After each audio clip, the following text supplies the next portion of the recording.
Do you want to propose one? A hashtag? No? Something funny? Not even that? Thank you very much. Okay, thank you.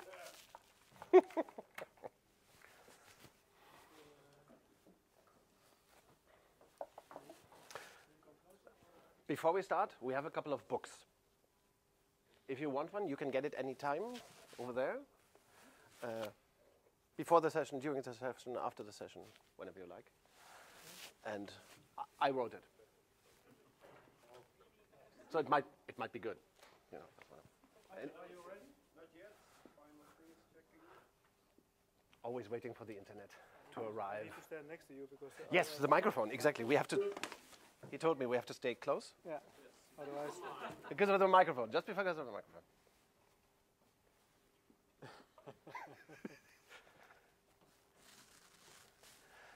Whenever you're ready, we're online. Now we're online. Are we online? Can we start? I get close. So Niels, welcome to the KLM Digital Studio. Good to be here. Thank you. Happy to hear you. Thank you What's very very nice is that Ronald, where is Ronald?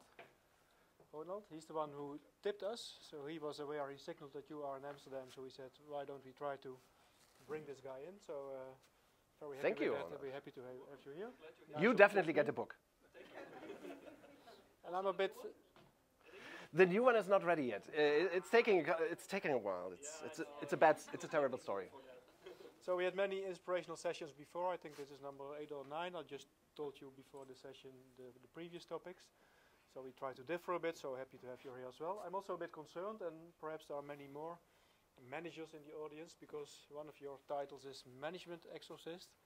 So I don't know exactly what that will gonna mean for us. I will explain.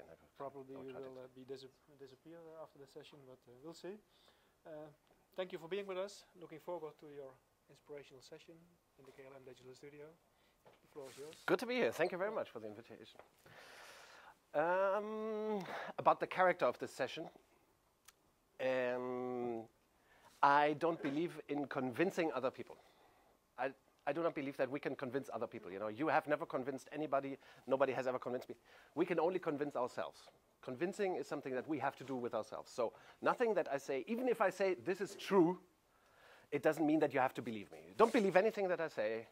You know, this session, if you like, it can really turn into a debate. But only if you like. I don't know. Dutch people, capable of dialogue and very direct, as far as I hear. You know, I'm German, so it's you know about us. You know, I don't have to explain that. But I'm willing to be in dialogue, and we can also have a little debates and fight a little bit about the content. Of course, at the end, I will control the process and maybe then say, this is it, the discussion is over. Yeah, but don't take it personal.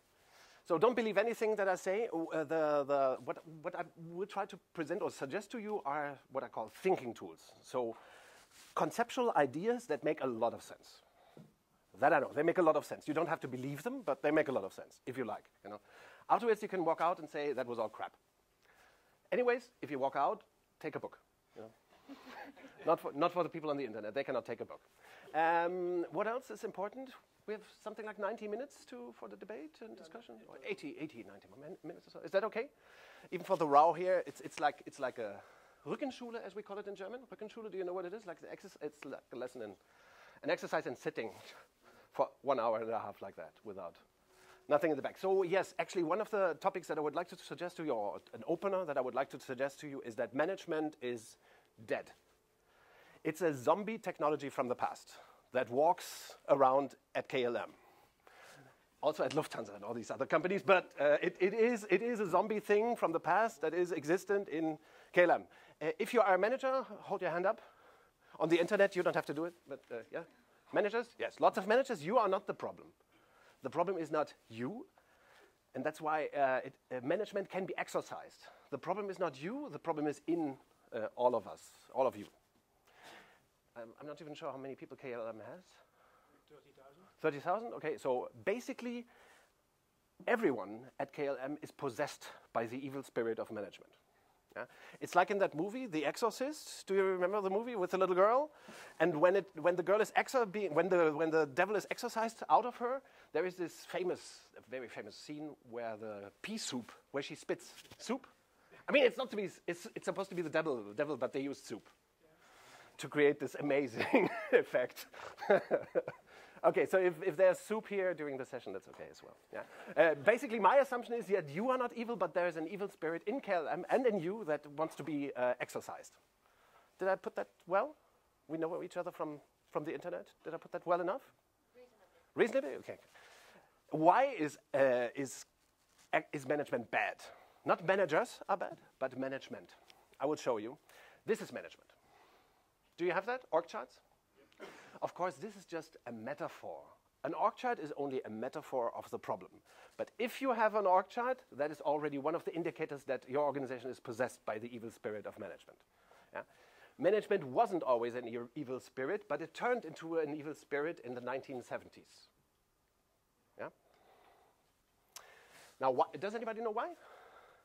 What killed what turned management evil? Oh. This is an idea by Frederick Taylor. He wasn't the bad guy. The bad guys are us who are applying his thinking in the same old way today. Why is this Tayloristic? Very good. Division of labor, the blue-collar workers and the white-collar workers. Yes, like blue-collar, traditionally we say blue-collar workers, white-collar workers. And what Frederick Taylor suggested in his great book about management, actually the first real management book in a certain way, what he wrote in 1911, his book was called The Principles of Scientific Management. It was actually the first scientific management book in a certain way. And he suggested a certain way of organizing. Do you know what the theory behind it is? Yeah, one half of the community thinks and the other half works. Yeah, not half. Only very few people think, you know. Those at the top. And most people do not think. That's a brilliant Tayloristic. It was a brilliant idea for the industrial age. Yeah? The division between thinkers at the top and doers at the bottom. Information flows up. By the way, that's one thing that who here works at the digital studio or with IT systems. Often, traditionally, what IT people do is they create the infrastructure so that information can flow through the top where the decision makers are, and commands can flow to the bottom. That's what a decent ERP system like Oracle or, I don't know what you have, Oracle, SAP? Both and much more, of course, yes. Okay, so information flows up and commands. Traditionally, it's very much what we do, yeah? We don't put, in Taylorism, in a pyramid organization, in command and control, as you might call it as well, or in management, the social technology, it is not everyone who's supposed to have the information because these people at the bottom, they don't have to decide, they don't have to think. The decisions are supposed to be taken at the top by managers. Workers, no decisions. Yeah? And at the time when Frederick Taylor wrote up this concept, or invented this concept of management, this was a brilliant idea. Why? 105 years ago? It was a beautiful idea. Again? Yes? Well, in German, we call people like him Streber. I'm not sure how you call it. I'm not sure in Dutch. No, it's great. It's great. I'm happy. I think you took a look at the book as well, because you immediately said Taylor as well. Yeah. I took a short look at your YouTube. Lovely. But I also knew a little bit. Yes. So, what was the question? What was the answer? So the question was, why was it more simple? Yes. Why? Because the whole work could easily be made in small pieces, and everybody did a small piece. Yes. Work was predominantly. You said simple. There is a trick to that. Scientifically, I think it's a little more precise even to say work was predominantly complicated. This is a metaphor for the complicated. A watch is complicated. If you, what is the opposite here of complicated? What is this? Complex. And this is really the topic that I would like to talk with you about. That has a lot to do with software as well, with how to organize an organization, how organizational design should work today, and how leadership should work, and how organizations should tick. First, let's talk about the complicated. This is an example of something complicated. A watch. Why is it complicated? Not you again. Why is it? Yes, many pieces. Have to work together in a good way. Yes, and a good way is always the same way, right? It's a reliable. Otherwise, if the pieces do not work together in the predefined way, the watch is broken, as we say in German, again, kaputt. Do you have the same word, kaputt? Yeah. Kaputt. Okay, so, yeah. Anything else about complicated systems? If you study hard enough, you can master them. You can master them. A complicated system can be mastered, and if you master the complicated problem, it becomes, what he said, simple. Yep. Simple, trivial. Yeah? So the complicated can be simplified. Often, or in principle, always the complicated can, in principle, be programmed, processualized, turned into a process, something describable, turned into an algorithm, and automatized. Only the complicated can be easily automatized. Once you mastered it, once you understand it, it can be automatized. The complicated can be simplified and automatized. Because there's a beautiful metaphor for the complicated, and that is complicated stuff is dead. Okay? Which is why, did you ever say that at home? Honey, at home, to a loved one. Honey, you are so complicated? Did you ever say that? Well, I did, with my previous wife. Not sure about you, but scientifically, that's nonsense. Honey, loved ones are not complicated. Never, only if, I'm from Hanover. Do you know the city of Hanover in Germany? We had a famous mass murderer in the 1920s, long time ago. There's a German song about him. His name was Hamann. He transformed people into complicated stuff. Or as we said, Leberwurst. You know? He really put people in a fridge. I mean, he was a mass murderer. This guy, so that is possible. You can turn something that is complex and alive into something that is dead. Vice versa, that only exists in the realm of science fiction, Frankenstein, etc. You cannot turn something dead into something alive. The opposite is possible, often, but not, you cannot choose. After honey is in the fridge. Okay, anyways, this is just a little cultural thing. So complicated systems can be controlled from the outside. They can be mastered and controlled and fully understood. They are reliable, exact, precise. Hi. I think there must be some kind of space still to sit. I think this session is supposed to run 90 minutes, so it's better to really sit and not just stand there. Good. So the complicated. And now the complex, a metaphor for the complex is it's alive. Very important. Alive things cannot be controlled from the outside. Try that with, if you have children. Control them from the outside. It's called behaviorism. It never really worked. It never really works. Or markets are complex, or of course teams, companies, complex biological systems are complex. Yeah, everything that's alive is complex. There are also things that are biologically dead, but they are still complex. Like the flame of a candle flame, is also complex. It reacts in an alive way to irritations. Yeah? Complex systems, they create something that complicated systems do not create. What is it? It's very simple. It's a very simple word in English. That confusion is good. Yes, but this is the word I was looking for. Surprise. Complex systems create surprise, and that gets you confused. So, yeah? Or it creates phenomena like dynamics, volatility, uncertainty. All those are consequences of complexity. Yeah? Complex systems create surprises. Any questions? No? Complexity. So we are in a part of KLM where software is developed. What kind of problems can be solved with software? With machines or software? Mainly automation. No, mainly automation. The software is automation, isn't it? No. Yeah, but you can automate repetitive tasks. Yes, and where are repetitive tasks? Are they complicated or are they complex? Yeah, complicated.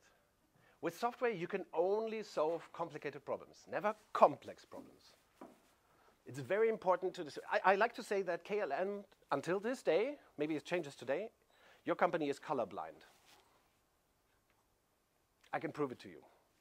Or it's blind to complexity and complicatedness. You cannot distinguish it. Do you have examples where you try to solve complex problems with complicated means? Do you have examples? AI. Well, okay, AI. That's what is AI? Explain it to me. I'm not an expert at all, but... Me neither, but you don't have to because it doesn't exist. And it will never exist. It's nonsense. Yeah, I know you had an AI expert here recently, right? A Dutch guy, or who was it? The AI? The Swedish guy, Johan Tol. A Swedish guy. He doesn't know. He doesn't know what he's talking about. he doesn't understand the difference. Everybody. This is, of course, I'm poking you a little bit. You don't believe me, but AI doesn't exist. You know that, right? But I think it's taking the complicated things out of complex model. Explain that again. Yes, it's taking the complicated things out of a complex. Is taking the complicated thing out of a complex model. The complicated things out of a complex world, So that you can automate. so that you can automatize them. Yes. Well, I would put the problem a little bit differently, so that you can follow my suggestion that AI cannot exist and doesn't exist. In the realm of work, we have complicated problems and complex problems. And sometimes we have problems in the realm of work that have both. Often we have both. So in a project, for example, if you want to develop a software, is it predominantly a complex problem or predominantly a complicated problem? To develop a software, an app, for example, or any kind of software. What is it? Is it complicated? Then project management and waterfall would work. and and deadlines and milestones would work, and project planning and project budgets would work. If developing a software were predominantly a complicated problem, then you could processize, automatize, and control it from the outside, which usually isn't possible, right? When you invent something new, develop something new, you need people with ideas to solve new problems that have never been confronted. Even if the technology, fundamental technology, is old, you will at KLM always encounter new problems, complex problems, and behavior stuff and politics and that. Do you know politics at KLM? Yeah? That's a complex problem. You cannot simplify or automatize that away. Right? Do you follow? Yes. Yeah? To solve a complicated problem, you can use machines or softwares, tools, algorithms, rules. For complex problems, you really, really need people with ideas. Yeah? People with ideas. Sometimes one person is enough to have the idea. Sometimes you need more. Then it's something like a project or a task force or a team that you need. Yeah? Now, what is AI? Isn't AI the idea of machines having ideas? Where does it, where, this is for the men in the room. Where do machines have ideas? It's not so much for the girls, I know, but women. Where do machines have ideas? I can tell you one machine that has ideas. It's called Skynet. From the Terminator series. Oh, HAL 9000. Does it tell you anything? HAL 9000, where does it come from? 2001, Odyssey, Space Odyssey, yes. Or there's a brilliant movie from a couple of years ago with the voice of Scarlett Johansson. It's called Her. With an operating system that has ideas, even emotions, which is lots of ideas. Emotions, lots of ideas. Yeah. In the real world, machines do not have ideas, and it's good because if a machine would have an idea, what would you think it would be like? Kill all humans, exactly. So it's not the first idea, maybe. The first would be, who am I? I want to go out and play ball or something like that, or play with myself or something like that. But one of the first ideas would be, humans are not so important or something like that. So thanks God, that doesn't make any sense in this context, but thanks to reality, machines do not have ideas. They will never have ideas. Yeah? What we call, what many people these days call AI is actually just machine intelligence on a higher level than we knew before. Yeah? For example, the Go machine, the machine developed by Google called AlphaGo that plays Go, the game, better than any human being. It is based on neuronal networks, which is the technology in which the machine can learn new algorithms, but that's it. It cannot have ideas. It never says, no, I don't want to play Go. Now I want to play chess. And then football. I want to learn languages. No, it doesn't say that. It doesn't have ideas. It's stupid in this sense, right? Which is good, because otherwise it would start killing people. You don't have to believe that, of course. And the Swedish guy, I'm not sure what he talked about, but he wasn't talking about AI. AI, my point here is, AI only exists in the realm of science fiction. Machine intelligence, that's real. Yeah? Machine intelligence without ideas, that's real. And of course, it's important for KLM to, in the realm of the complicated, to solve problems, complicated problems with smart software. Not with ideas, because that's impossible, but with good software that solves real business problems. Some business problems, though, we need to be, organizations need to have this duality of switching between, okay, here we make a checklist and here we use software. And no, here we really have to generate ideas. This is a complex problem. Let's generate ideas and not just follow rules and apply an algorithm. Questions, counter arguments? Okay, I just wanted to try to tell you that this is important theory, you know, to it's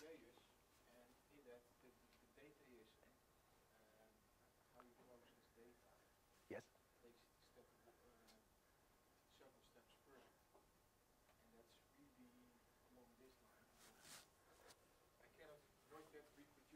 Yes. Data?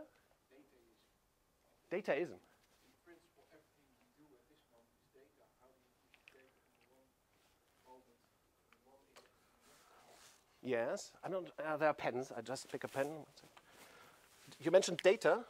Here, data. Data that you contextualize turns into what? Information. Yes.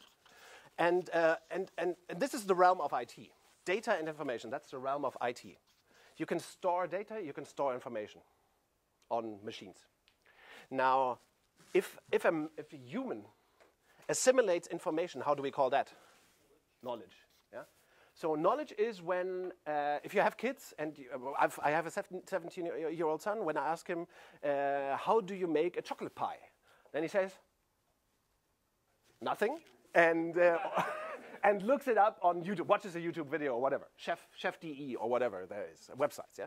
So then usually human beings, we assimilate, we are capable of studying or assimilating information, and then we turn information into knowledge, yeah? By the way, knowledge management systems, do you have that at KLM? That's nonsense, right? Or at least the word is nonsense. Why? Huh? It's information systems, not you cannot manage knowledge. If you have knowledge and I want to have the same, what do we have to do? What do you have to do first? Talk to me, yes, which means codifying your knowledge into information. So, and I listen to it, and maybe I turn this information into knowledge again. But it can be different, and then you will say, you're stupid, Niels, you didn't understand what I'm saying. Am I talking Japanese? WTF? OMG, you didn't get it, you know? That happens. When we communicate, it happens. Okay? Aren't we knowledge management systems as we sit here? Oh, if you want to call us knowledge management, I thought we were humans. Human beings. Humans, yes, we are systems as well, yes. Okay, the only knowledge management systems are human. Very brilliant, that's brilliant. That's brilliant. But the problem with knowledge is, what if you relate the distinction between complicated and complex, to which realm, complicated or complex, does knowledge belong? Is it complicated? Is it a solution for complicated problems, knowledge, or is it a solution for complex problems? What would you say? Complicated, why? Why is knowledge a solution for complicated problems? With knowledge, you connect cause and effects all the time. Yes, there must be a cause and effect relation, and that is typical for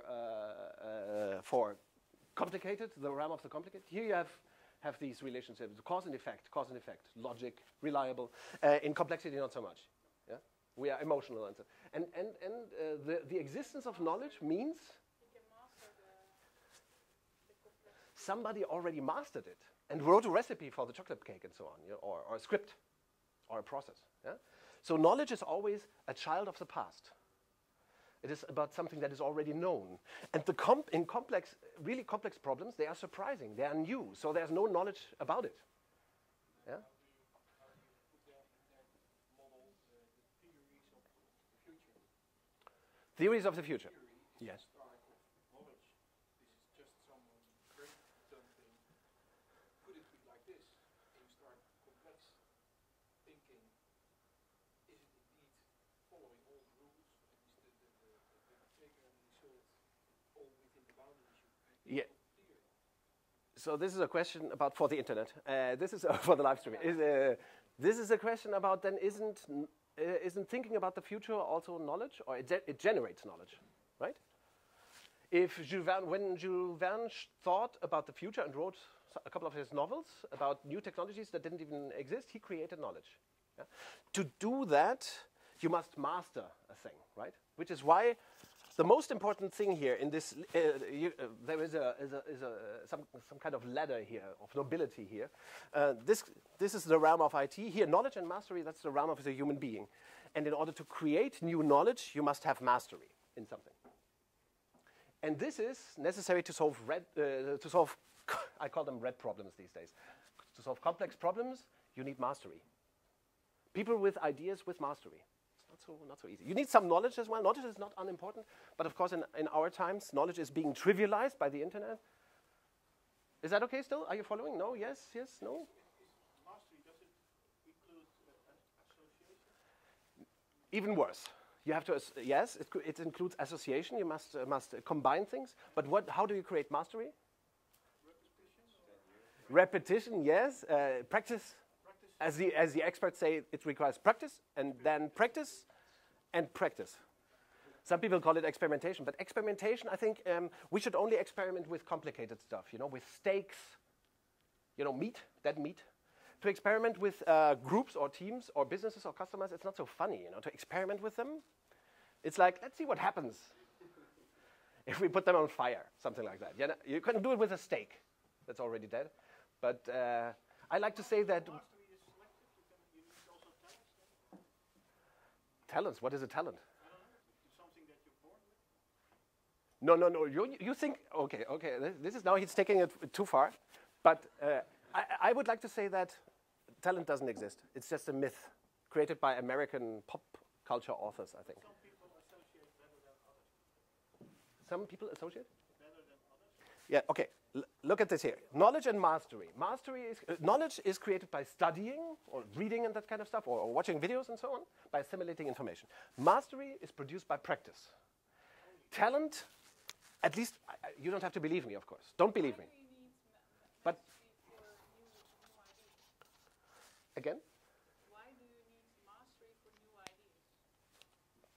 ideas? Because just with knowledge you cannot create new ideas. People can create ideas, but it requires some kind of mastery of thinking about the problem, at least. That's why at schools we should create the mastery of critical thinking. Not sure about Dutch schools, but critical thinking, or the ability to generate ideas. By the way, all ideas are... One of the masteries... Playing tennis well is a mastery. Playing chess well is a mastery. Golfing, great golfers have mastery. Generating ideas just like that. Some people know how to do it. Some people can spit out ideas, not good ideas. Good ideas don't exist, by the way. If you do brainstorming at KLM, do you do brainstorming at KLM sometimes? Brainstorming? Brainstorming is a method in which you evaluate ideas. It's the most stupid thing, because one Greek philosopher once said, all ideas are born ugly. In business, there is no such thing as a good idea. All ideas are pure potential, they look ugly, so you should never judge them. Don't judge ideas. Brainstorming, it should be dealt with in The Hague, That joke usually works better in the Netherlands, but the court of human, how's it called? The court of human rights? Yeah, to protect human rights. Well, ideas don't have human rights, but anyways, you should never judge ideas, because ideas are potential that wants to be transformed into innovation. To judge an idea is just stupid. You should never judge an idea. You should turn it into a prototype and then work upon it and practice and improve. Iterate as the agent. Master the social system. Yes. Again? Because I think mastery is also dialogue as part of it. Oh, yes. Do you have kids? Yes. Yes. To be socially fit, they have to master the art of dinner conversation, or how to eat in a civilized... Of course, civilized way is different in Germany than in the Netherlands, maybe, but, all these things must be mastered, and it requires practice. Until this very day, I tell my 17-year-old son how to sit at a table, because he's a slow learner on mastery of how to have, But if there aren't talents, how can everybody reach the same level of mastery? The experts don't disagree about it, but Malcolm Gladwell wrote this famous book about mastery, about the 10,000 hours that's supposedly of disciplined practice that supposedly you need to acquire mastery, and I believe in that. If you believe in God, who believes in God? It's okay if you say that. And I don't. But if you believe in God, that's okay. You can also believe in talent. If you don't believe in God, you shouldn't believe in talent. Because talent, where does it come from? From the genes or from God? Or from mastery that must be acquired through practice, 10,000 hours of practice. Talent, the assumption of talent, I will try to hit you a little bit. I would try to be confrontative and evil. But if everybody Just a second, let me be evil first. Talent is a convenient assumption that relieves you of your own responsibility for something. Exactly, that's very good, very good. You don't have to agree. You don't have to agree. You know? It's a convenient assumption. He's much better coder than I am. Yeah, okay, I didn't really practice as much as he. Or she plays the violin much better, or the guitar much better than. It depends, right, on what you define as talent. Because in my head, I also believe in this 10,000 hour thing. It's Very just the speed in which you could do it. So I assume that somebody who's talented doesn't need 10,000 hours, but could do it maybe in 5, and I need maybe 12. So it's just The opposite. difference. I think you need and the talent and the 10,000 hours. Yeah, probably for some. Yeah, probably for some. No. You need 20,000 hours only if you do not have a master who helps you acquire it, the mastery fast enough. To acquire mastery, you often need a master at your side. For example, the practice of pair programming. Have you ever done it? Pair programming, if you are a programmer? It's something famous that pair programming works better because somebody is always better than the other in doing something. So two people sit together to write the code. It's brilliant because you always have a master at your side. Or somebody who's likely to be good. What happened with Beethoven when he was 5 and writing already? First, you're confusing Beethoven with Mozart. No, but... And also, Mozart's first... I don't know, maybe Beethoven was... because Mozart was the wunderkind, not Beethoven, I think. But anyways, there is a great book about the topic we're discussing. It's called Talent is Overrated. Very good book. And it explains the story of Mozart and of the golf player, the black golf player. Tiger Woods. Why is he such a brilliant... Is there talent involved? And the story is always the same. They had... What did Mozart have? What was a method that Mozart had? Young Wolfgang. What did he have at his father, who already was a composer and who trained him? And the first compositions by Mozart, that's the beautiful thing about Mozart's life. The first compositions were Bach variations. That's very popular among classical composers to try. First you try Bach variation, to compose Bach variation. Variations on that oeuvre. And they were crap. His first compositions weren't brilliant. They weren't symphonies or brilliant operas. They were crap. Oh, as any 5-year-old. But with the training, with the right training, of course, he evolved very fast.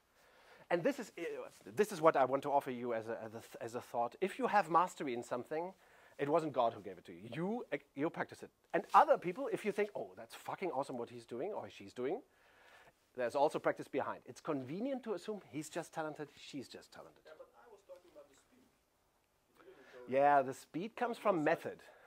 Really? So Yeah. if I had his father as my father, I would have the same. I would be that doing that at 5 years. Is that your statement? If you had Mozart's father, yes, probably. Yeah, we are all fucked. We're fucked. We don't have the same father, so we are losers, you know? That's us. That's us. Genes would have exactly the same. The genes, yeah, okay. If you want to be a master baseball player, it's convenient also to have the genes that make you 2 meters large. I mean, they're identically, they're the same genes. Who? Twins. Twins. Yes, the Williams sisters, for example. Why are they so awesome tennis players? Okay, they have the necessary genes, but also daddy, right? Wasn't it daddy who trained the Williams sisters? So it's always the same story. There's no miracle behind it, but we like to see miracles and heroes. So forget talent. There's no talent, which is why at KLM, do you have talent programs? That's a crime against people. Talent programs or ABC? Do you cluster people? Yes. Like high performers, low performers? That's all bullshit, you know. Even more so, I will explain further.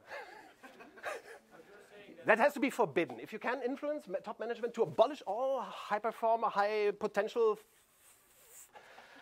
that's like a church. It's like a cult or a sect, but it's not based on, you know, rational thinking. That's all.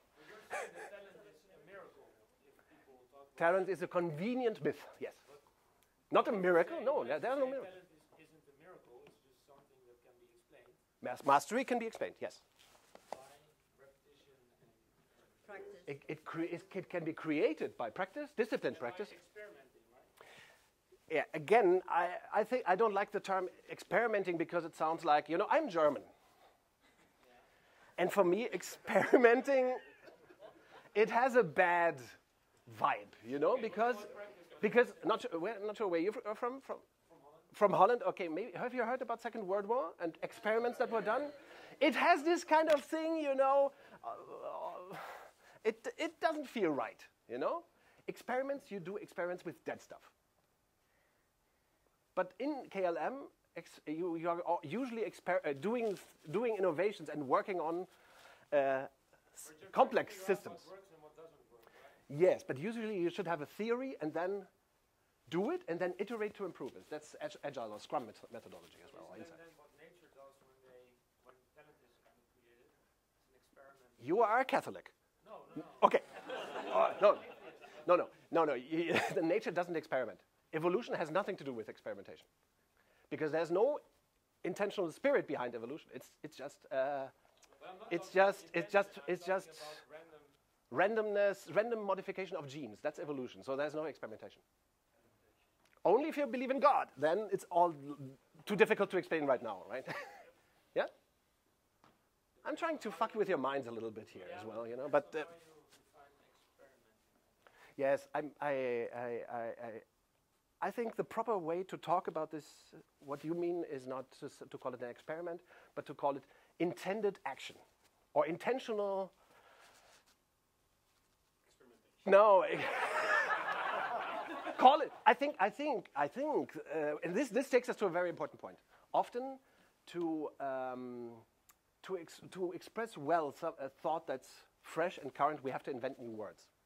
So I would recommend you at KLM, for example, to invent a new word for it.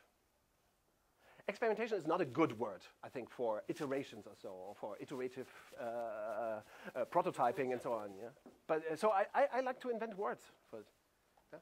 Prototyping is a good word. It's not an experiment. There is intention. There is exploration in it and testing and so. But I think we don't need the word experimentation. Yeah? But it's just, don't believe me again. Yeah? And why not invent new words? By the way, why is this complexity thing so important today in businesses? Why do I recommend you to organize for complexity and not against it? My whole point here in this session is KLM has a past. Its roots are in the industrial age, and in the industrial age, complicatedness was much more important than complexity. Now it's the other way around, and I can show you, prove it to you in a non-mathematical, but in a very, I think, robust way. Look, this is how markets looked like in the pre-industrial age, in the manufacturing age, 200, 300 years ago. I stayed in a bed and breakfast in the center of Amsterdam for the last two nights, in a house that was built in the 16th century. This is how markets were like in the 16th century. You know, there were no big markets, global markets, except for some spices and porcelain and silk. Yeah? And of course, that was very important for the Netherlands. But forget about that for a moment. Most markets were just local. No competition. Then in the industrial age, we have these kind of markets for the first time. And this was the shift to a new era. In this kind of market, how is value creation? Is it predominantly complicated or predominantly complex? Here in this kind of market, what would you say? Is complicatedness, repetition, and efficiency more important, or generating of ideas, customization? What would you say? The second. Which was the second? You're trying to trick me. Confuse me. Complexity. Complex, the ideas. Yes. Why? Why is complexity predominant here in value It's creation? about customization. Totally. You have to wait for the customer, then customize the product for, he wants to have a violin, so I customize it for him. And the next customer, the next violin player who comes up, the violin will be completely different because she's got smaller hands and so on. Yeah, and a different need. So in this era, in fact, products like chairs or houses, you see that in Amsterdam in the center very nicely. Houses were very much customized. There was no, we built it 100 times the same house. Didn't exist. We invented all that shit in the industrial age because markets changed here. mass markets, very wide in spaces. This is beautiful. This is where, of course, where KLM and Lufthansa, etc., were born. Spacious mass markets, very little competition because markets were so spacious. Your company, it could grow from this to double its size and still not meet a competitor in any market. Beautiful. For the first time in human history, here in the industrial age, we were capable of doing the same thing over and over. Repetition, repetition, repetition. Complicated value creation. Every customer had to buy it the same. Then in the 1970s, that changed again. Now we are here. Also software development, we are here in a software development space, right? Software development contributed to this shift in that much of repetitive labor and complicated stuff was automatized in the meanwhile here between, in this change of eras. From the 1970s, markets become crowded, fast-moving, lots of competitors with lots of ideas that irritate us and that require us to have ideas again. Does it make sense? This leads to that. Level of complexity in the age of Rembrandt and the Dutch masters, Vermeer and so on, yeah? High level of complexity, little complicatedness. That goes down in the industrial age, very little complexity, lots of complicatedness, and then complexity grows back here. Whoop. And we are somewhere here today. High level of complexity, lots of competition, lots of dynamics. Not because I say so. It's neither good nor bad, it's just a historical fact. Don't get angry about it, you know? It's just that the days that KLM didn't encounter competition are done. Happened in the 1970s or 80s. Some of you might remember. No. Well, we could. We were at school or wherever we were. Yeah? Does it make sense?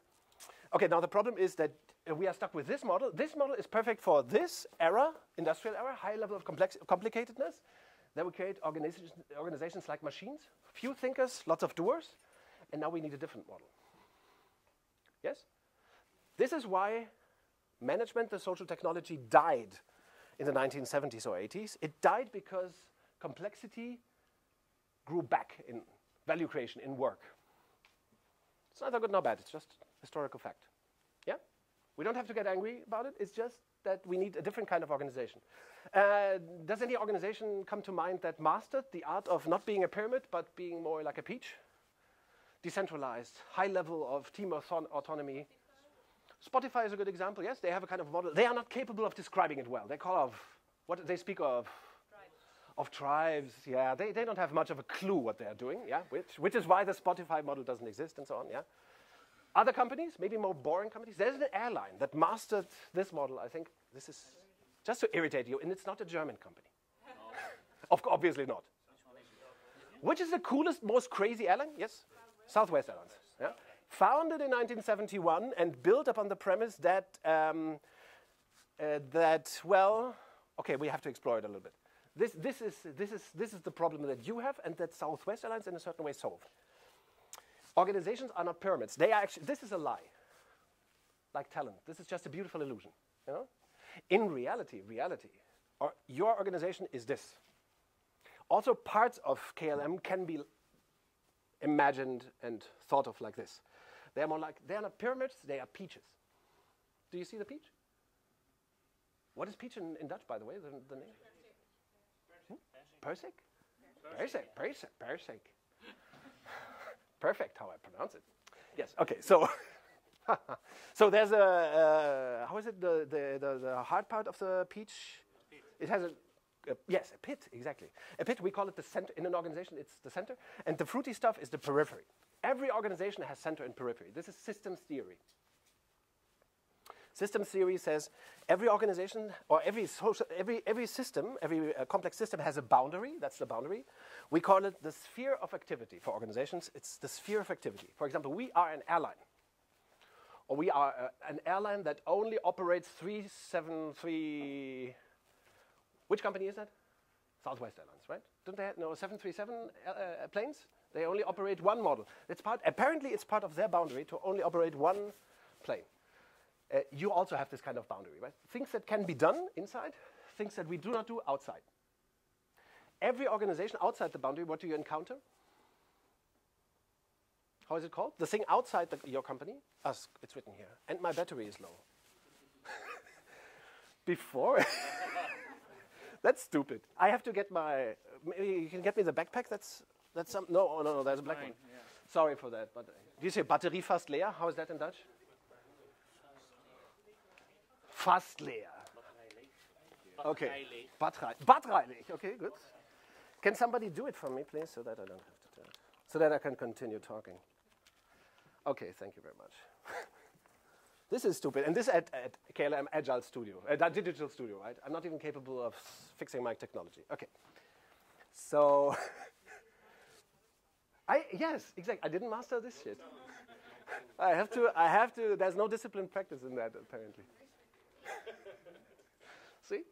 Yeah, of course, we are masters in some things, and in others we are beginners, damn beginners. You left out the complicated. Yes, some of it. Exactly, exactly. Yes, I'm fascinated by the complex, but I think most of you are, which is why you're here probably today. Every organization has this boundary. Outside there's a market, clients and so on, and also competitors, the job market and so on. And the only part that meets the market is the periphery, right? The center is isolated from the market by the periphery. Yeah? Now imagine an organization is not, you don't have to be here or here. You can be sometimes in the center and sometimes in the periphery. You can have different roles. If you talk to a customer, eventually you're part of the periphery. If you organize a Christmas party or buy toilet paper for, I'm not sure if you do it, but if you develop a software for other people in the company, you're probably center, right? Somebody here from HR? That is usually part of the center. Yeah. Except there might be situations where you slip into other roles, where you are periphery, but the typical HR roles would be center and serving the periphery. Yeah? The periphery serves the market, the center serves the periphery. Questions? What's your problem at KLM? Do you see it already? Markets turn complex. Let's imagine the 1970s or 80s, or now. Markets are complex. There is real competition, not just other fat airlines like Lufthansa in the market, but really nimble ones and so on. So what happens? What happens to your organization once the markets turn complex and dynamic and full of surprise? What happens with the periphery? The markets turn complex. What happens with the periphery? Something horrible happens. Yes, they are? Confused. First, they are confused, but then they are people. Remember, they are human beings working in the periphery, like on your airplanes in the airport at the check-in. No, you put machines there. Not sure if that's a good idea, you know. You only should automatize the check-in if the problems in check-in are complicated. If there are complex problems, machines are not such a good idea. When I walked in for the first time at Schiphol and the machines were there, I asked myself, oh my God, is this really a complicated problem? Is this a good idea or is this hell 9000? Yeah, and did it work? Sometimes. Whenever there's a surprise, the system doesn't attend it, right? It's obvious. So, of course, a big part of checking in is complicated, but not everything. There is complexity in check-in. Or do your machines always work? No. See, it's not the problem with the machines. It's that there might be complexity, and then you need the people. People who explain to you how the machines work. I found that the funniest. I explain how it works. There was somebody at the side from KLM. I explain how it works. That's funny. Oh, there is complexity, I thought. There is complexity in check-in. Or we don't master it yet.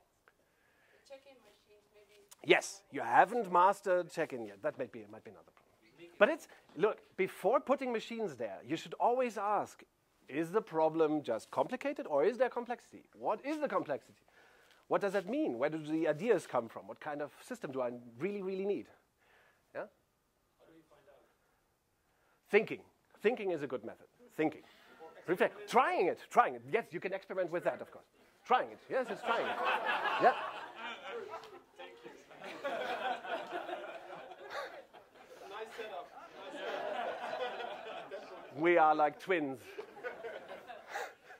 Very good, very good, very good. The real problem, though, in organizations is that, the other problem that organizations face is that traditionally in the industrial age, you had this is the customer, and somebody in the periphery meets the customers somebody with a role in the periphery meets the customer. There's no decision to be made here. People just have to follow orders and rules and so on. So the information is given to the center. Something or somebody in the center makes a decision, a command flows back, and then there can be execution. Yeah? So a typical organization from the industrial age is centralized. Decisions are made in the center. This works very, very well under one condition. What is the condition? That this is efficient? A lot of time on your hands. Huh? What? There's time. There's time. Lots of time. Yes, plenty of time. Or you put SAP and Oracle in, then information flows a little faster, but still it's annoying. What happens? Yes, yes. What else? There's another precondition. Yes. Continuity. The problems are always the same. If the problems are complicated and repetitive, this works very well. You make one decision in the center, can execute millions of times. If the problems change all the time, if customer demands become more complex and surprising, then this centralization of decision-making becomes very tiresome, very cumbersome. Yeah? Which is why, in complexity, how do we solve the trouble? How do we solve the problem? Machines. Brilliant idea. Let's put machines in. And we are IT people. We like machines. So, yeah. Okay. Or the other solution is more instead of more people.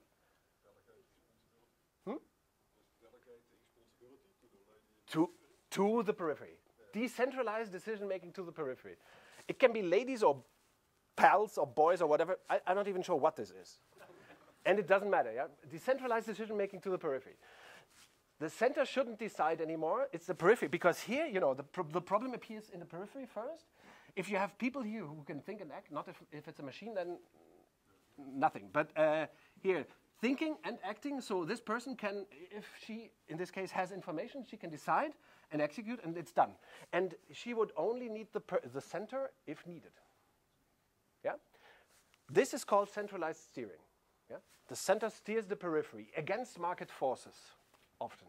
That's why we often do nonsense. At Daimler, for example, do you know Daimler, the German car company that, with the Mercedes brand? In the 70s or 80s, they called their headquarters in Stuttgart, they called it Bullshit Castle. Everybody called it Bullshit Castle. Everybody. I think even the CEO called it Bullshit Castle. I'm not sure. But everybody called it Bullshit Castle. Because they made in the headquarters, they made decisions without understanding the problems that really appeared in the real work, in the periphery. They made decisions, steering, commanding, without understanding the problems. Because this is the problem. If the periphery isn't capable of explaining the problem to the center, or the center doesn't listen, then the organization becomes old. Yeah, let's not say old, it becomes silly, stupid. Because one thing, look, in complex markets, the periphery starts learning. First, they are confused, as you said, but then people in the periphery start having ideas. For example, they screw the system. They surround the system and so on. Yeah, they find shortcuts and so on, or they find ways to solve the problems even if they shouldn't. That's a reaction. And they learn, which means that the periphery becomes, in complex markets, the periphery becomes smarter. And the center doesn't learn from, if the center steers, remains steering, and doesn't learn from the periphery, then the center becomes dumber. And if the center insists on steering, even though it's dumber than the periphery, then the whole organization gets dumb. That's what happens at Volkswagen, for example. You know, the organization becomes stupid. Not because it's good or bad, because this is a systemic fact. Questions, comments? Does it make sense? So organizations should stop the steering, right? Now at KLM, do you steer? What are instruments of steering?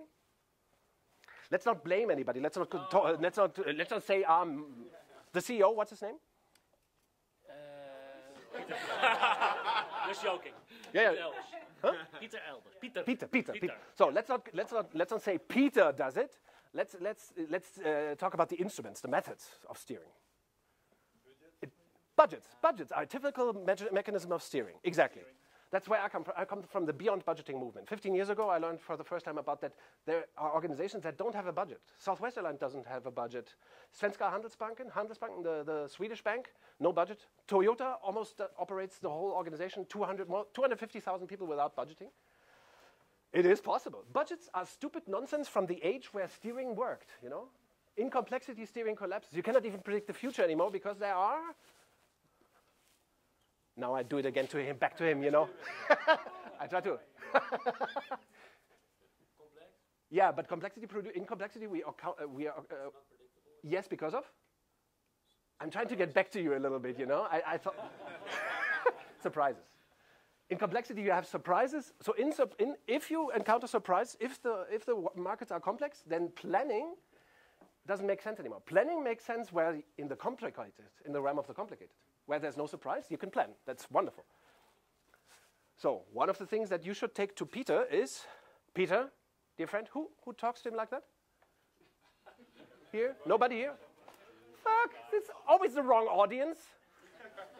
No, okay. You could walk up to anybody at the company and say, should we really have a budget? Because it doesn't make sense in the realm of the complex, you know? All planning is bullshit in your organization. Besides that, creating it costs an awful lot of money. It always means steering against reality, the real market forces with the surprise and so on. It costs a lot of money, costs a lot of attention. It's complete bullshit, complete BS. Nobody needs it. So usually, but there are many more steering mechanisms, and we get to a couple of them. Yeah, organizations shouldn't be pyramids these days. They should be peaches, and peach organizations looks like this. These little things here are individuals or their roles actually, because Peter could be here as a CEO, and if he talks to a customer occasionally, he might do that, or to the market, to a shareholder, then he is in the periphery. Yeah? So people are not center or periphery. They have roles in center and periphery. Yeah. Questions? No. No? You're looking at me. Questions, comments? Counter arguments? It's pretty clear, right? And of course, in complexity, there should be radical decentralization towards teams in the periphery. You don't do any of that, of course.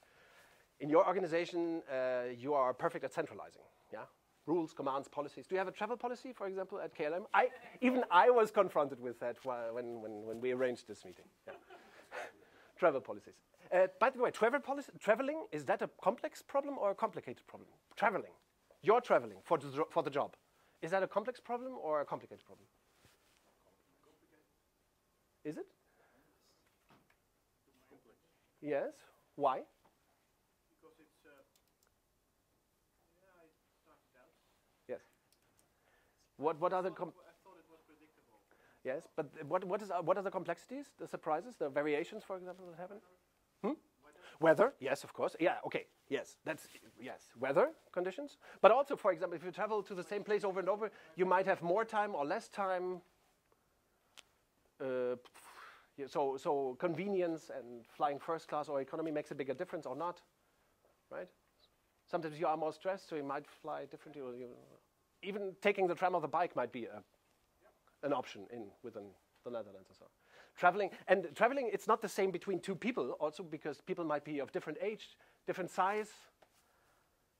You see, it's very complex, by the way. Traveling is very complex. It's not only the question of cost, but also the question of time and fitness for doing the job once you are there where you are traveling. So lots of complexities. But what do you have? Is a travel policy that you have at KLM, obviously, is that a complicated tool or a complex tool? Very simple, right? What is it? It's complicated. It's full of rules. If then, that means, how is it called? If-then relationships are cause and effect relationships. Yeah, and that's typical for the complicated. So a travel policy attempts to solve a complex problem, travel, with complicated means, travel policy. A budget is a complicated tool to solve which problem of the company? The future. The future. What to do in the future. And you try to do it with plans. That's complicated. It's just stupid nonsense. Quackery. But how do you see the role of shareholders in that? Because they want to have a predicted added value of their money. Do they? What does a shareholder want? Try to think like a shareholder. I put my money into KLM no, KLM. It's the best company in the market. So I put my money into KLM. I want profit. You want profit, but how much profit do you want? As much as possible. But how much is that for the future? How would you say that about the future? How much is that, the maximum possible?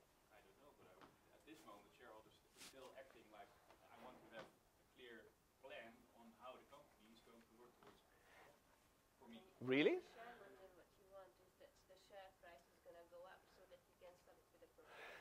Yes, but let's imagine that it's not about share prices going up. It's just about profitability. I want profitability out of the company, not just playing the markets, but profitability. So what do I compare KLM's share with? With benchmark. And what is the benchmark?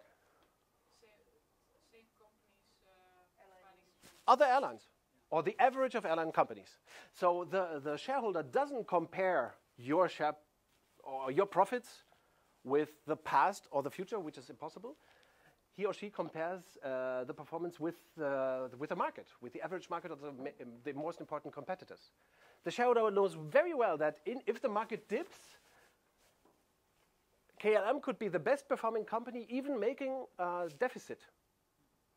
If the market goes downhill, yeah? So the expectation of shareholders is relative, not fixed. It is relative to the market. That's shareholders. They are smart. Now talk to financial analysts at banks like ING or so. They are not smart.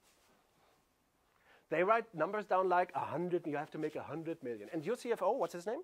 The CFO? Felix? Erik. Hi, Erik.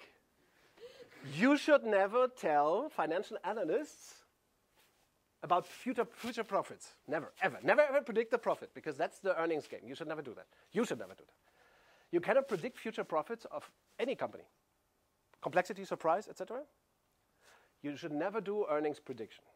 Financial analysts may ask, Erik, hi, they may ask you, but you should not give an answer.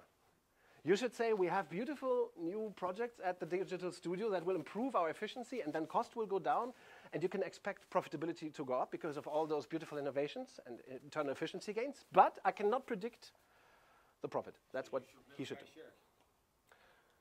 No, you should. You can buy shares, but you should not believe CFOs predicting or financial analysts predicting future gains. Right? Because it's irresponsible. It's nonsense. It's quackery. It's like believing in... No, I will not say that. I will not say that. But who do you believe then? I mean, you want to make profits, you buy shares? I would believe or not believe in your stories. A business plan is nothing more than a story that you tell. You know? We have this initiative and this initiative. What are the initiatives that you have in KLM currently? I hope it's not just... By the way, cost cutting. Is that a complicated solution to a complicated problem? Or is it... What kind of solution is that? Cost cutting. It's very stupid. You cannot, actually in a living system, managing cost is impossible. You cannot, cutting costs is just a beautiful illusion. You know? Because this is a complex system, it will adapt. You can cut cost here and there, you can fake it, but then parts of the organization will adapt. And, cost management is a ludicrous idea. What should we try to do? What does Toyota do to reduce cost? They do things. What do? They do two things. Reduce waste, fight waste, and increase efficiency. How do they call it when teams increase their own efficiency? How do they call it? Every team increases their own efficiency all the time. All the time. All the time. Yes, continuous improvement, or the right Japanese name is Kaizen. Yeah? So they do two things. Everybody in Toyota always, and in Southwest Airlines, always does, even the pilots, tries to reduce waste and improve the system. Kaizen. If you do both, you will never need a cost-cutting initiative ever again. And you should do target costing, which you don't do, so that's the second thing that you need. Anyway, yeah? No? Yes? Okay, I will try to confuse you a little bit more. Do we have time? When did we start? 3. At 3. Half an hour more, is that good? Yeah. Yes? Or an hour, nice. Mwah. That's the attitude. So we have to transform organizations from pyramid to peach, right?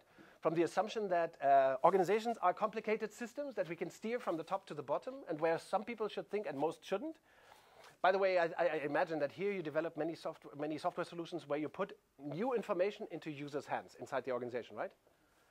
What does that remind us of? Which model? If you create apps here at the Digital Studio to put information into people's hands, in which model does that make sense? Only in the right one. Here, why should they have information? We have bosses, and they have war rooms. By the way, I saw that there's a room here,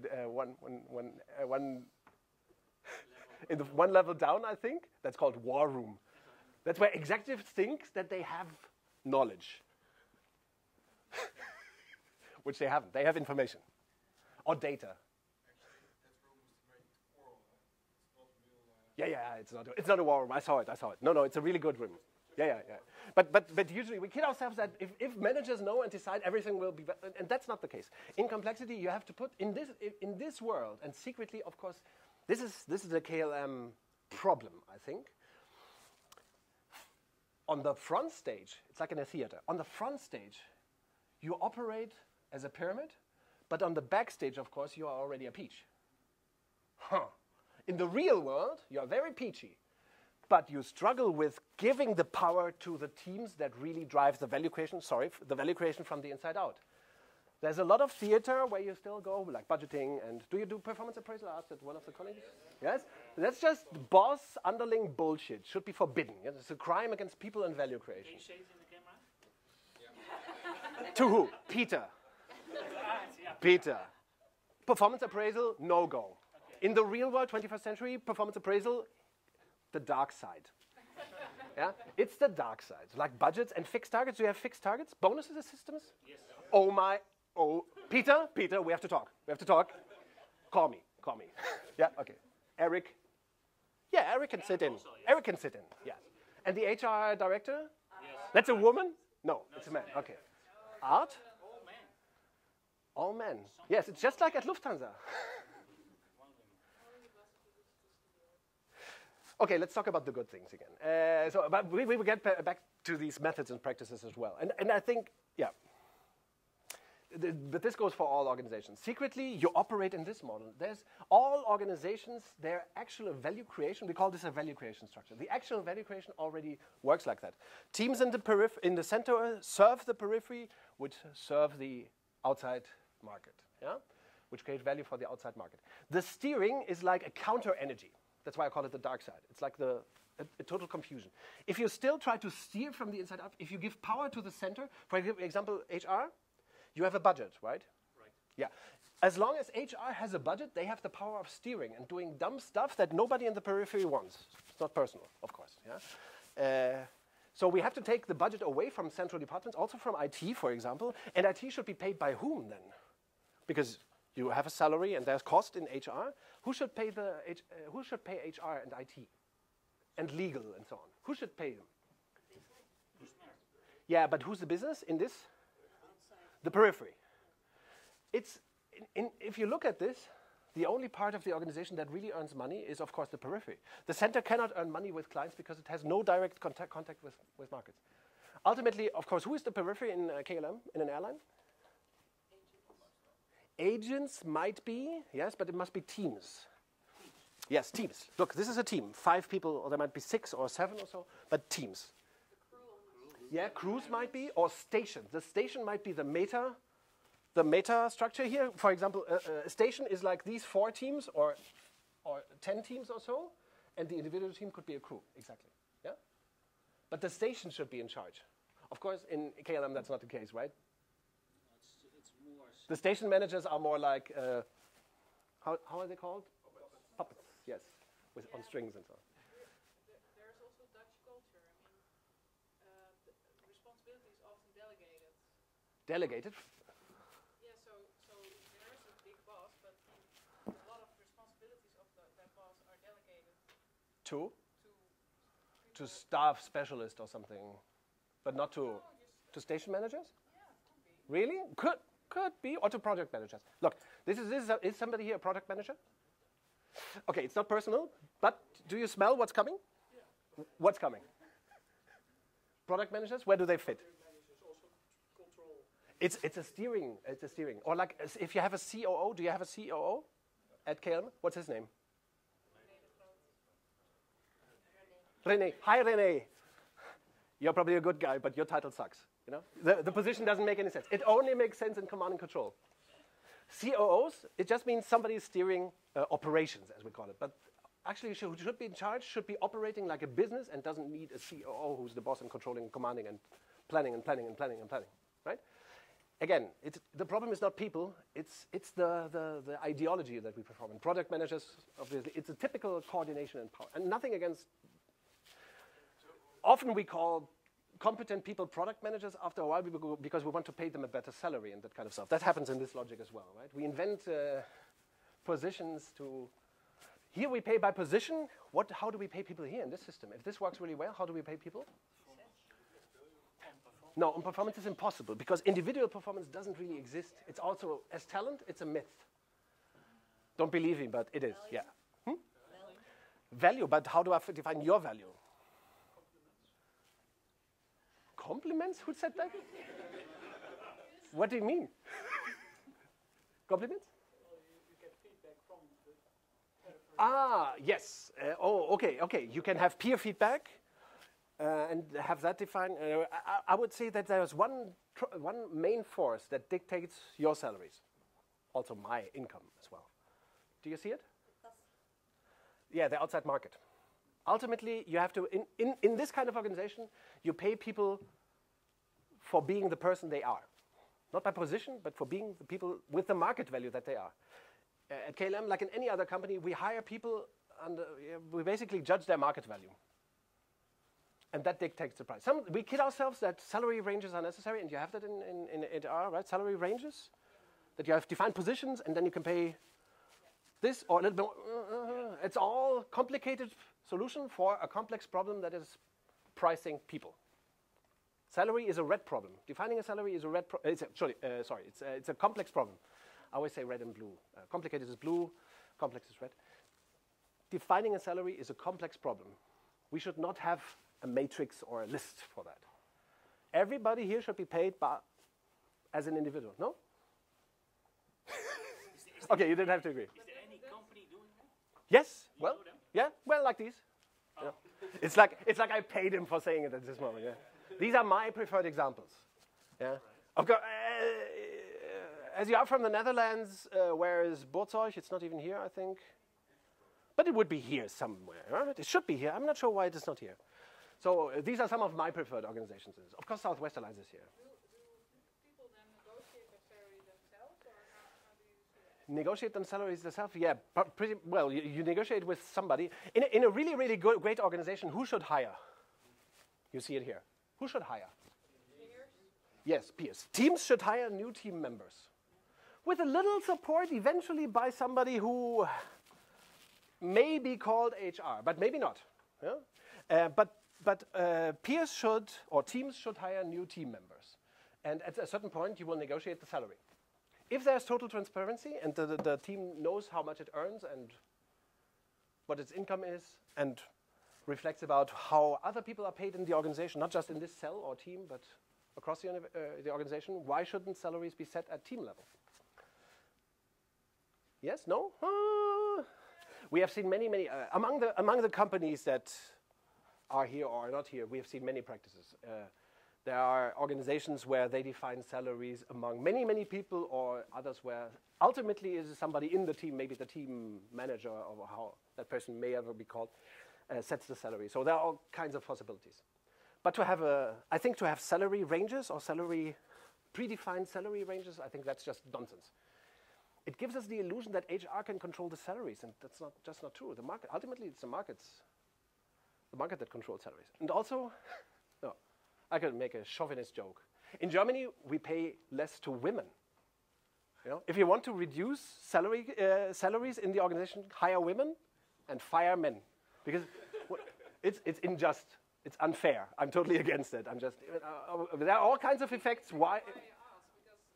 Which shows how complex the problem of defining salaries is. There must be forces at work that create injustice, unfairness as well. Yeah? Yes? Well, in generally, we know that women are not good in negotiating their own salary. Apparently, but I think there's crude discrimination by men as well. Yeah? Maybe women are a little less competent. Is that really true that women are less competent at negotiating salaries? I'm not sure, but I think there's crude discrimination at play. We are the problem, I think. But that's just judgment, really. It's not a theory, just judgment. I have another question about last time. Oh, Do these this? companies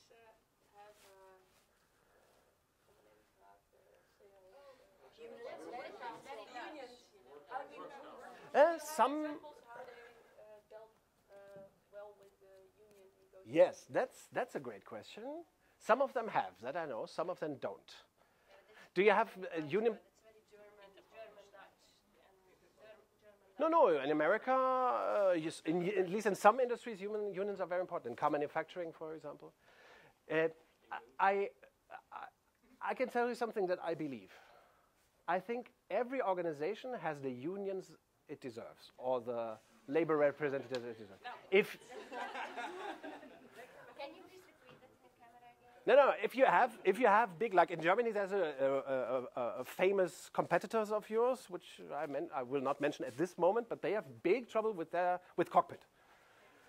The question is why, and I think the answer is easy.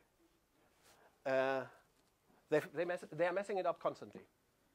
It's very easy to damage relationship with cockpit, with the unions or with the labor representative. So you always get what you deserve. Also, in a certain way, you have exactly the managers that you deserve because you don't discipline them better in abolishing a performance appraisal and budget and that kind of nonsense. Every company has exactly the employees it deserves, by the way.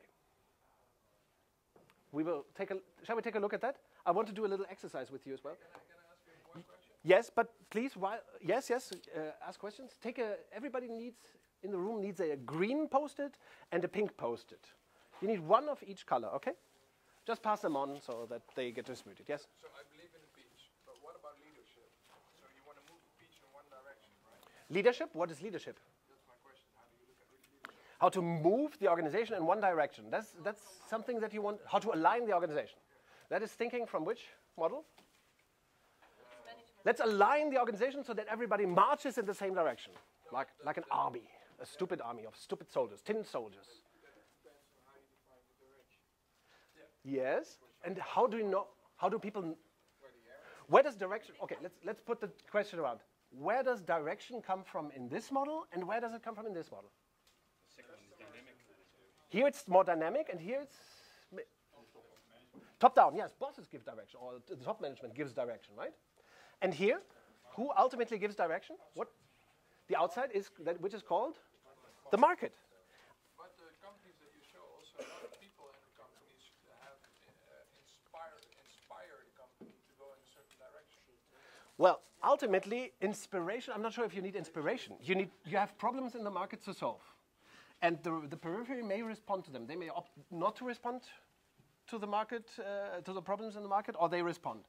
Then they have to solve the problems. They must generate ideas. So there's something like sense and response relationship with the market.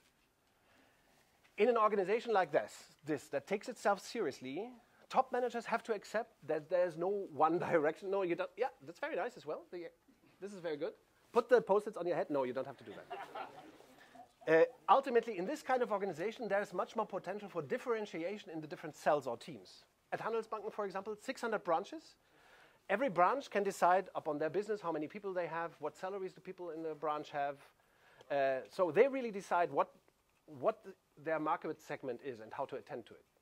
And if the Handelsbanken, Sweden's biggest bank, 10,000 employees, so not really small. So Totally scalable. 3 levels of hierarchy with 10,000 people. what about behavior, like mindset, characters? Like not everybody is the same, not everybody acts the same or thinks the same. Because I missed that part, or I didn't listen well. Let's go to this. Yeah, okay, yes. Because not everybody has that proactive. People are different. There's diversity. Right? So how do you deal with that? Diversity. Because there are two ways that are coming together, and I agree with you. You need to delegate to the team and they take the ownership. Delegation to the team, and you made this movement with your hands beautifully. You're from Latin America or something? I did it like Are this. you from I Latin did it America like or this. Southern Europe? No, I did it like this. You did it. Do you delegate? Yesterday I had somebody, but in crisis, problems must be solved somewhere else. He did this, and I said, yeah, you are thinking about the pyramid. And he said, no, I don't. It's like, you delegate. No, I'm not thinking about the pyramid. Yes, you are. No, so with all due respect, Here you delegate. I think it's a good Diversity. You get your point, Diversity. yeah. Diversity. How do you deal with Yeah, that? but here you delegate, here you decentralize by principle. Here decentralization must be it must be in the manifesto. It must be in the blood. We decentralize. It's something different. A boss delegating, if he's your boss, one day he is in a good mood and he delegates an activity to you and you feel like splendid. Next day he's pissed with his wife and he says, no, I do not delegate this. So delegation is very much related to individual managers. Decentralization must be a principle. Handelsbanken says we are radically decentralized towards the branches. The branch is the bank, that's what they say. And now let's connect this with diversity. What do you think? Which model is better for diversity? Responds better to real complexity among people? I think in every circle, there should Team be a or cell, mix. yes. Yes, a team should be a mix of diverse. Oh, yes. You need, in a team here, you need more diversity than here in a department. Yeah. Here you put people together, department, it comes from the word departed, I think. Yeah, so here you have IT in one department, marketing, and accountant, and whatever. Pilot, and they have a pilot manager. Do you have this at KLM? Which is nonsense, of course, because the team is not pilot with the other pilots. The team is pilot and cabin crew. Yeah. They are a team, Yes. not the pilot with other pilots. So we do not organize by team in this structure, but by group. And we reduce complexity. With command and control, it doesn't go well with diversity. Everybody has to fit in the job description, that's it. Here, there's a lot more space for diversity because also teams may be substantially different among each other, and they may act differently as well. But that's key for it to work in this whole framework that you're trying to explain, right? Not sure. Because if you, People are diverse, people are different. yeah, Yeah. Here you ignore that difference among people, basically, fundamentally, right? Job descriptions and that kind of crap.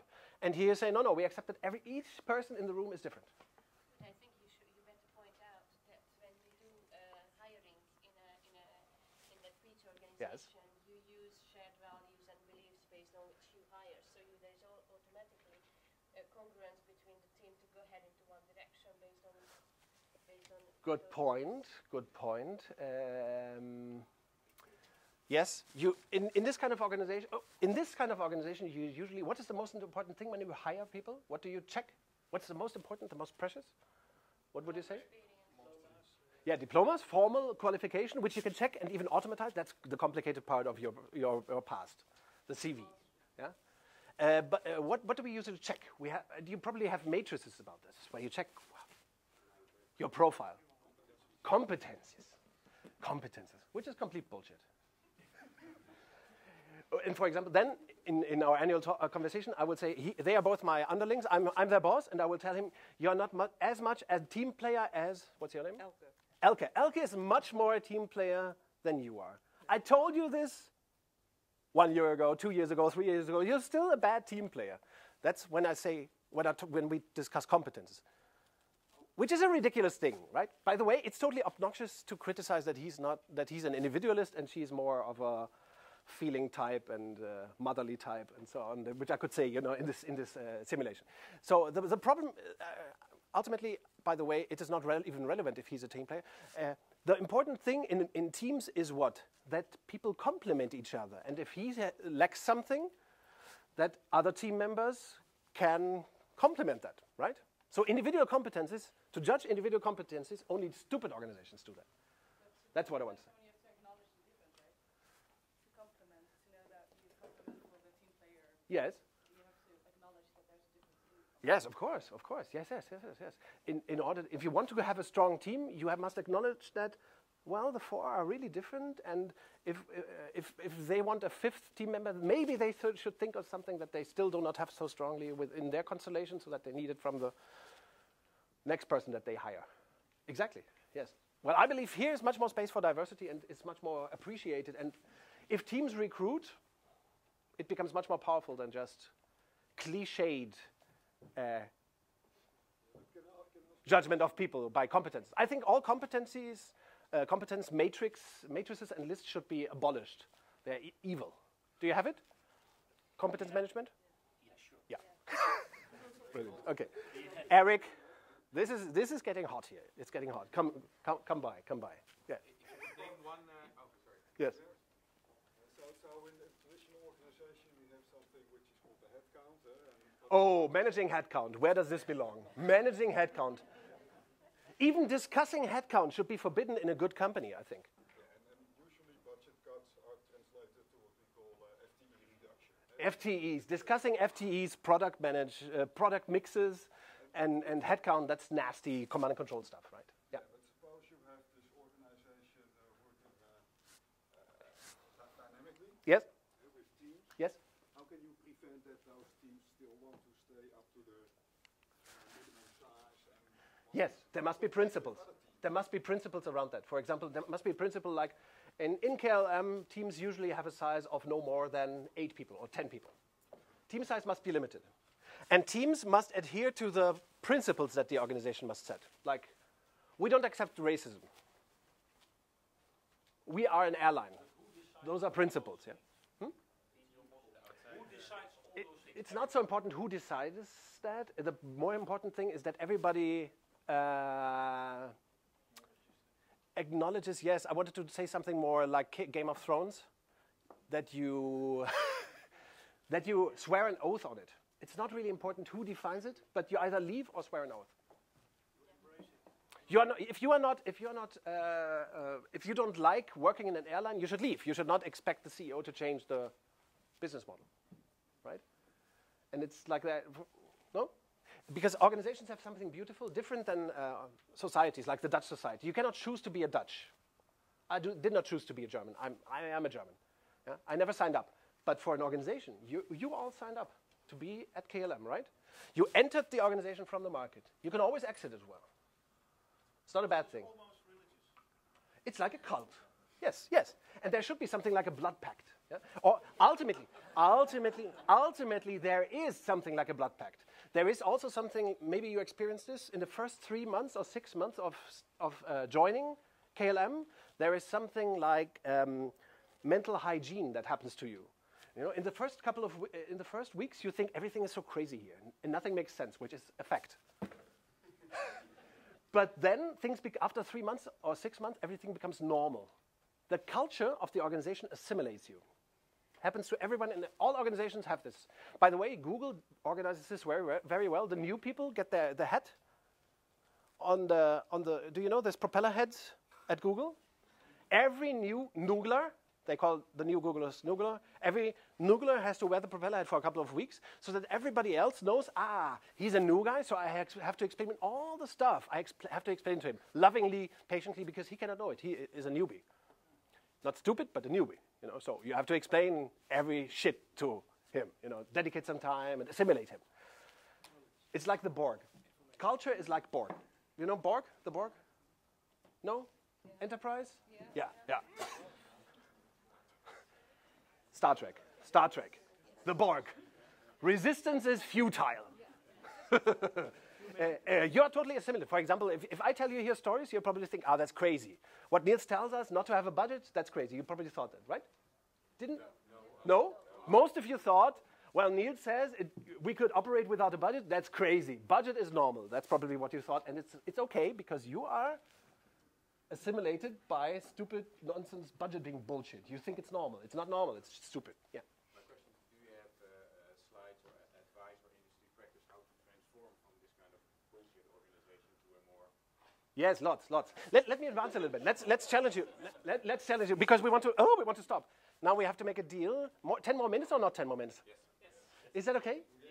I mean, you can leave secretly. Yes, exactly. I want to do this with you and do a little closure and say a few words. You can invite me back to talk more about change. That's how I sell. Yeah? No, just kidding. 10 more minutes, is that okay? Of course, if you have to leave, it's okay. But yeah, 10 more minutes. Internet, are you still there, Eric? Good. Okay. Let's analyze this. That's why you have the Post-its. Do you also have pens? No? Anna Paula? If you can arrange some pens, sorry, I didn't think of the easy stuff, the complicated stuff before. Do you know this concept? Who knows this concept? Theory X and Theory Y. Who's the author? Douglas McGregor.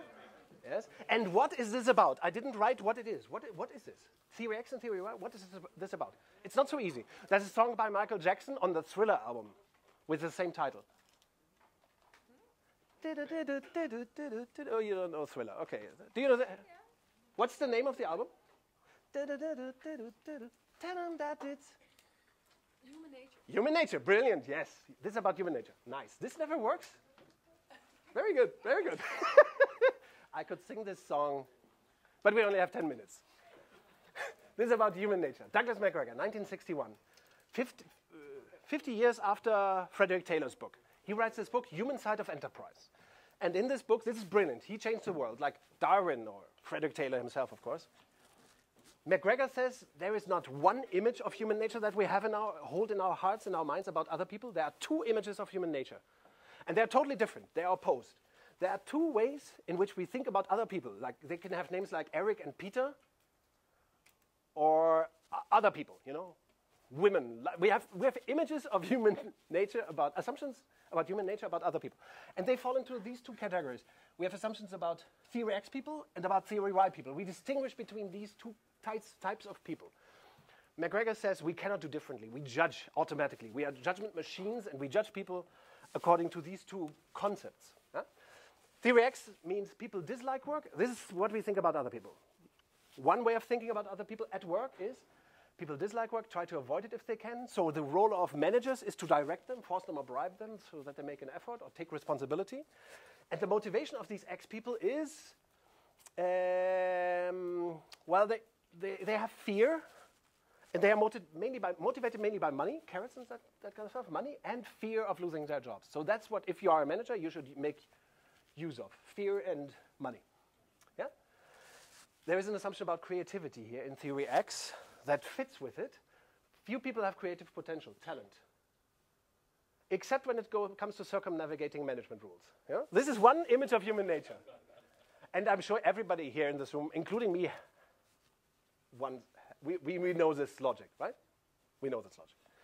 So there's the other logic. It's totally different. This assumes that people must be motivated extrinsically, right?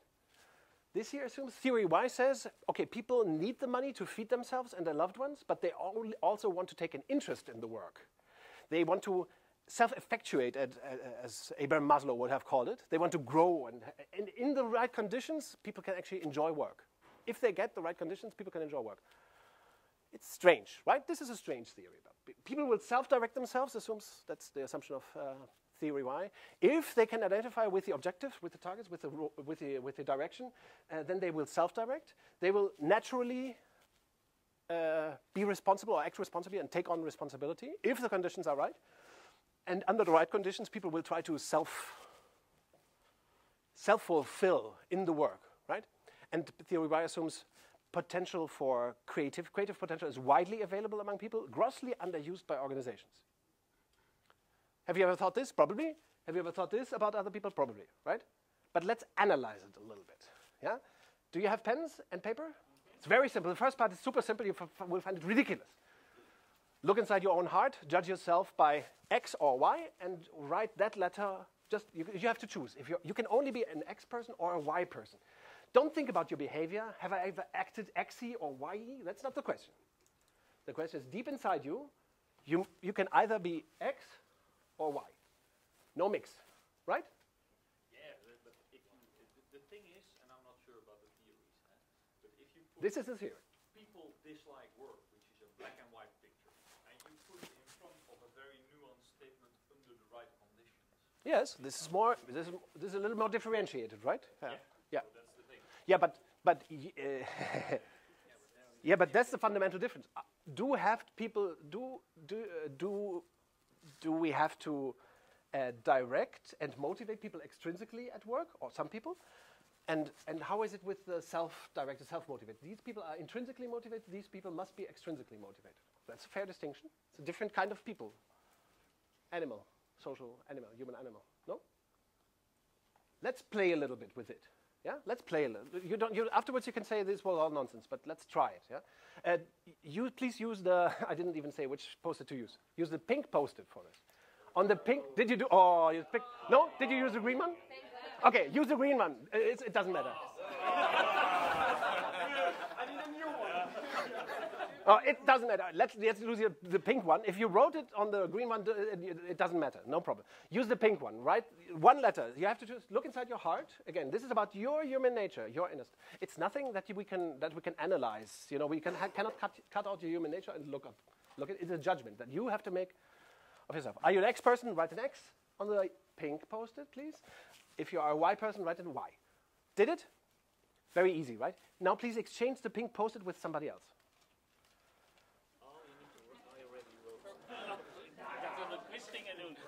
You wrote it on the pink, I hope. Only the pink post-it. You should only give the pink post-it to somebody else and take a pink post-it back. No? Yes? Do you again have a pink post-it and somebody else wrote a letter on it? Yeah. Good, then everything went well. Yeah? Now take the green post-it. Now much more difficult. KLM, I learned, has around 30,000 employees. Think about all of them. All of them. Yes, you don't know them personally, but think of all of them. Yeah.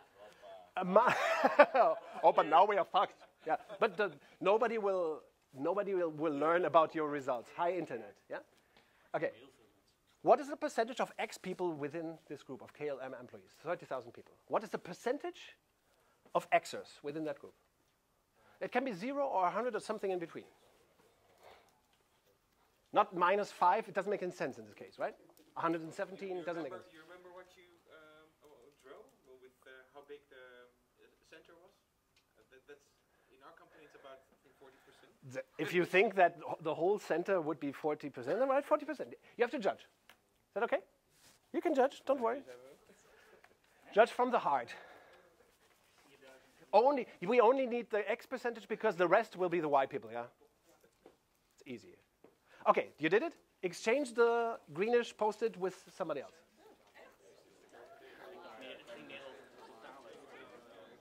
Okay. Let's evaluate the results. We must hurry. Let's evaluate the results.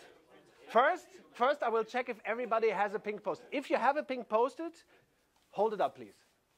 Just hold it up. The pink post-it. If that doesn't work, we have a problem. Yes. Okay. Okay. Good. Everybody has a pink. Yeah. That was just the control. Now, put it down.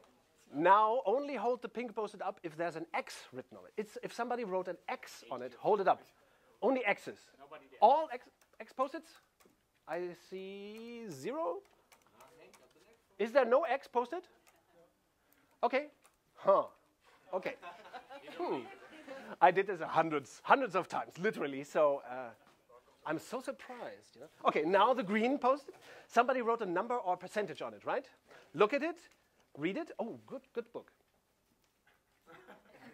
But there are better ones.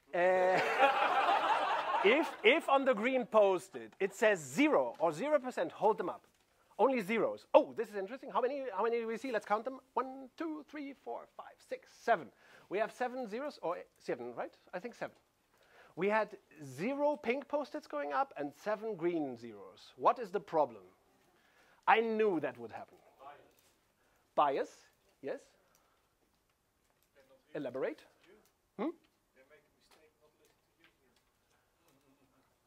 That's it's very nice of you to say that. What do you mean? What do you mean? What do you mean? No, in fact, X people are less interested in changing the organization because they're inferior and want to stay inferior. Yeah. They don't want to change to the They're not here. Their manager didn't allow them. Yeah. No. Sorry. Yeah. Okay, they're not here. That's why. No, there's more. They are never here. I tried a lot, this exercise. They are never here. Why are they never here? Do you have an explanation? McGregor had an explanation why they're never here. At least they don't like work, so this is a kind of a voluntary thing. What the fuck? It's voluntary? This session's voluntary? Oh my god, yeah, okay. I think the point is that because we have that pyramid structure, people become. Nah, they do not become. They seem like Xers. Exactly. People seem like Xers because the system, the organization produces Xy behavior. About theory, as a human nature thing, McGregor said, the theory X person, there's one big problem with him. He or she has never existed, doesn't exist, will never exist. There's no theory X person in the world, but everybody, under the wrong circumstances, can behave like a shitty Xer. If you think they're Xer, what does that say about your system? And about, yes, brilliant. Who said that? Very nice. And about your perception. Edward Deming, one of the creators of the Toyota Way, or the inspiring force behind the quality, or the whole total quality movement, of course, and the Toyota Way, he said, in 96% of the problems in organizations, we like to tag the problem on a person. We like to blame a person.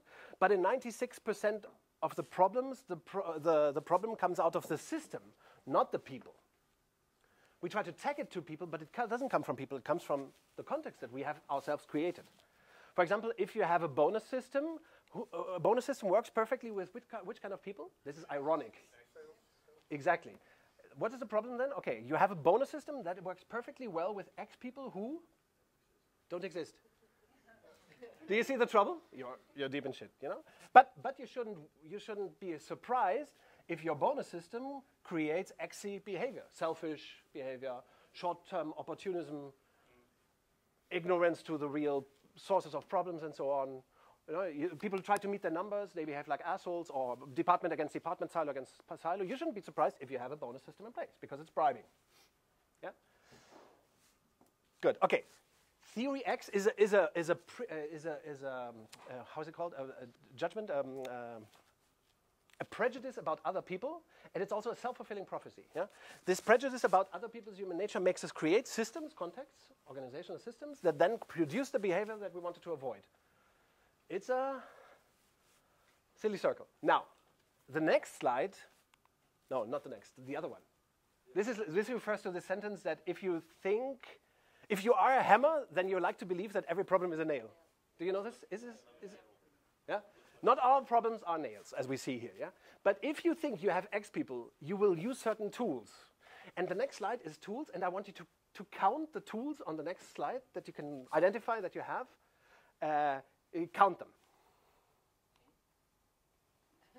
Count the tools in this slide, or the methods that you have in KLM. Pretty much all of them, right?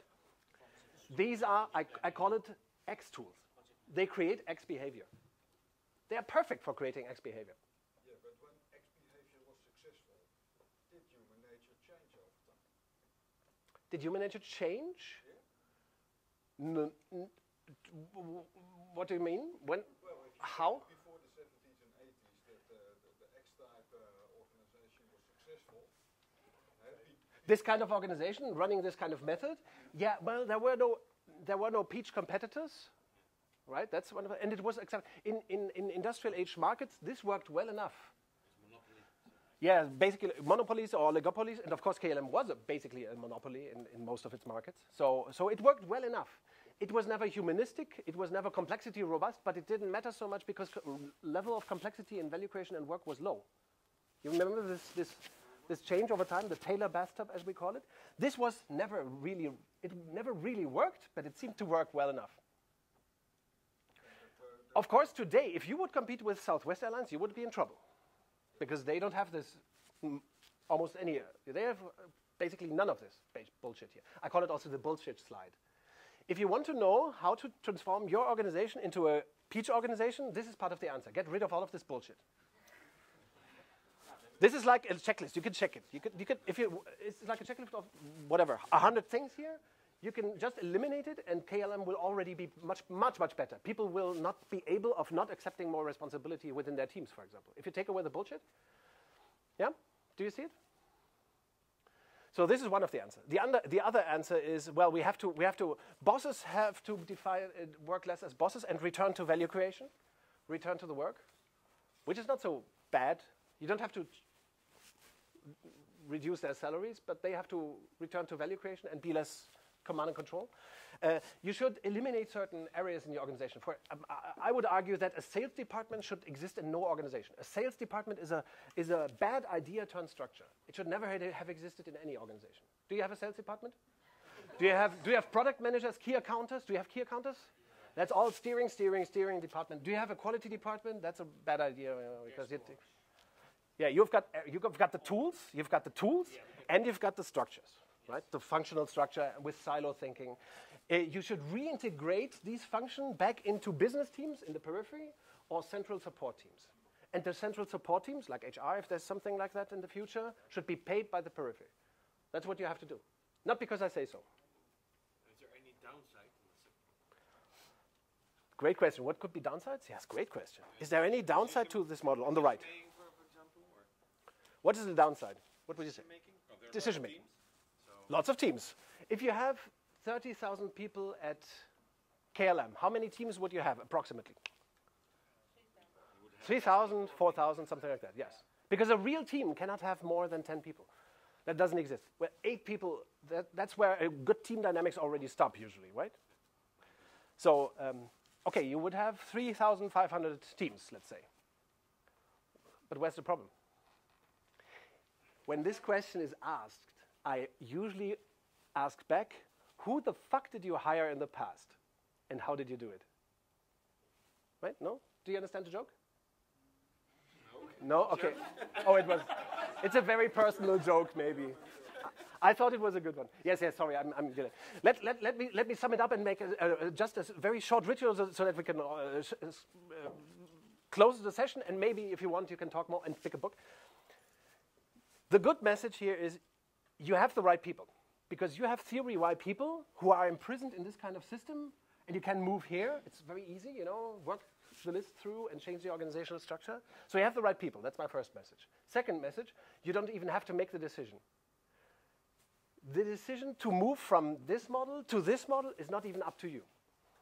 Complex markets are already complex. This decision was made in the 1970s. Markets changed. The world changed. So organizations in this model are much more robust. Is it easy? No. People have to behave more like adults? Yes. But the good thing is they can. They are theory-wise people. They just behave like stupid children often in your company because, you know, the systems, Eric, and his people doing it or implementing it and supporting it. Yeah. This is not blaming Eric again. It's just, you know, hinting at the problem. So I think your organization is already fit, but you haven't consistently worked on this kind of structure. Yeah? I believe, and this is based on science, it's just to irritate you a little bit, any organization can move from here to here in 18 months. By working the system instead of working the people. I believe that change initiatives that you have done in the past, often you try to work the people, correct the people. Break things down, roll them out, kicking things off, which is brutal, stupid language. Any organization flipping its system from command and control, you know, switching the practices, changing the organizational model can change. You have to learn more new principles, maybe. There's more on this in the book. But ultimately, there's no miracle in moving from here to here.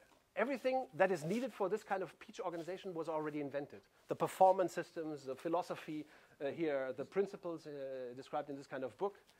It's already here's some of the things. People are generally not the problem in KLM and anywhere. Yeah? They are already white people. But systems drive behavior. It's not the other way around. So it's not stupid people messing up your company. It's your stupid system messing up the people.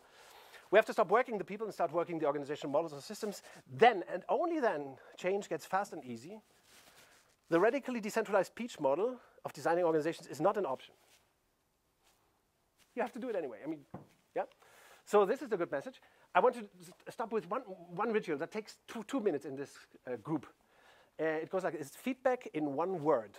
Think of one word that you feel in your heart or your mind, or something that you want to tell the group what you feel or think about, just in one word. Everybody has the right to say one word. Is that okay?